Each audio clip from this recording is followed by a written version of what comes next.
Happy New Year, everybody, and welcome to the latest market update for SWU Online Invest for January 2025. Let's dive into the macroeconomic issues that's affecting the investment landscape right now. Structural issues, particularly debt-driven challenges in the US, which has been around for a while, remain a significant concern for the investment committee. While the party might continue for a while, we still believe it's too early to take risk completely off the table.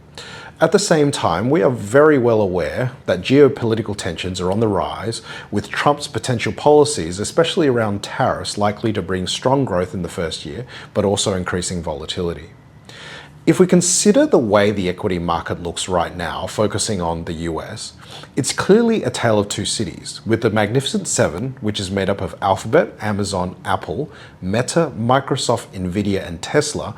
They returned around 10% for the 2024 calendar year in US dollar terms. In stark contrast, the remaining 493 companies that make up the S&P 500 actually went backwards by 1.5% last year in US terms. It clearly shows the concentrated nature of the index, in which these 7 companies make up almost 32% of the index. With the new US government, one of the things we have to look out for is that they need to be able to pull off higher tariffs, tax cuts, lower inflation, and drop interest rates all at the same time to make everything work, to really consider whether or not equity multiples or the continuous performance of the benchmark can continue to rally like we've seen in the last couple of years. Closer to home, Australia's economic conditions remain quite weak. Productivity is down, the standard of living is under pressure, and income growth just isn't keeping up with the rising cost of living. We recently caught up with a specialist commercial motor vehicle financing company, and they're seeing increasing pressure in the microeconomy, especially with SMEs, feeling the brunt of higher costs and reduced new business. We've been a big fan of private credit in recent times, and while we still believe it's a viable sector, we're certainly seeing some challenges emerge, especially with less experienced managers never having navigated the current conditions or crises. Meanwhile, with the equities market locally, valuations, as we've mentioned, is stretched, so we're focusing more on small caps. Finally, in China, the economy remains quite sluggish, but equity markets are exceptionally cheap. The bear and bull case for China is evenly balanced, presenting both risks and opportunities for long-term investors. The IC is working hard to assess upcoming risks to portfolios and act accordingly to optimize this risk-reward trade-off for investors. The Asian All-Stars portfolio continues to deliver strong performance with a 1-month performance of just under 4% and just over 20% over the calendar year 2024 after fees. While China's economy remains challenged, the overall market is trading at attractive valuations. The underlying actively exposed funds, being the Antipodes China and Asia funds, are focused on allocating capital to companies which exhibit more structural growth trends that persevere even in weaker macroeconomic conditions. We also continue to remain overweight in Asian corporate credit to act as an anchor to equity market volatility while delivering consistent income to investors. The IC has determined no changes are needed to this portfolio. Despite December being a risk-off environment, the balanced PIM portfolio held up well, registering a slight positive performance of 10 basis points after fees. Consistency in performance remains a hallmark of this portfolio, achieving 9.71% and 8.75% over the last 1 and 2 years respectively after fees. One area which the IC is currently focused on is the longer-term benefits of holding listed infrastructure.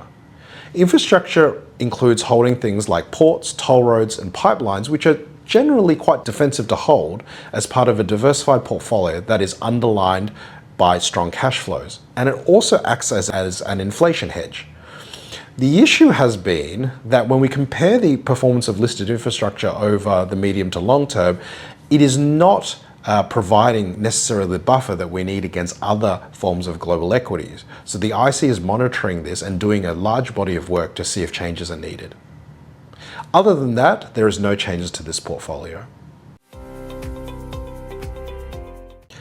With the Growth Engines portfolio, given the risk-off nature of the December month, the portfolio held up well and only conceded 44 basis points of performance for the month after fees.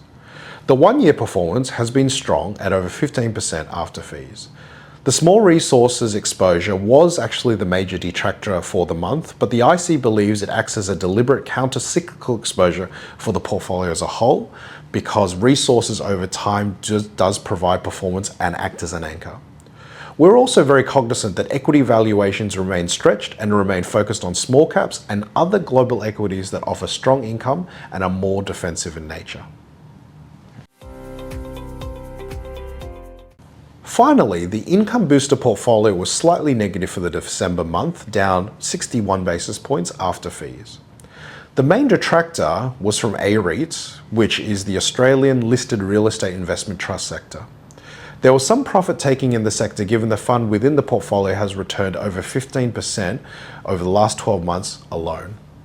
The IC has decided to undertake some minor rebalancing by introducing a senior debt high yield fund which focuses on trading large Aussie bank bonds, and it produces 7 to 8% income a year. And we're reducing 5% of the allocation from Asian corporate credit, given most of the capital gains in this current cycle has already been made, where previously we saw yields to maturity at 30%, 20%, and now we're back to a normalized level of 9%. What you expect to see from the Asian corporate credit sector on a go-forward basis is that there is going to be that consistent 6% distributable income, plus a modest 2 to 3% of capital gains per annum through the cycle. The IC has decided that besides this change, there's no other changes that's needed at this point in time.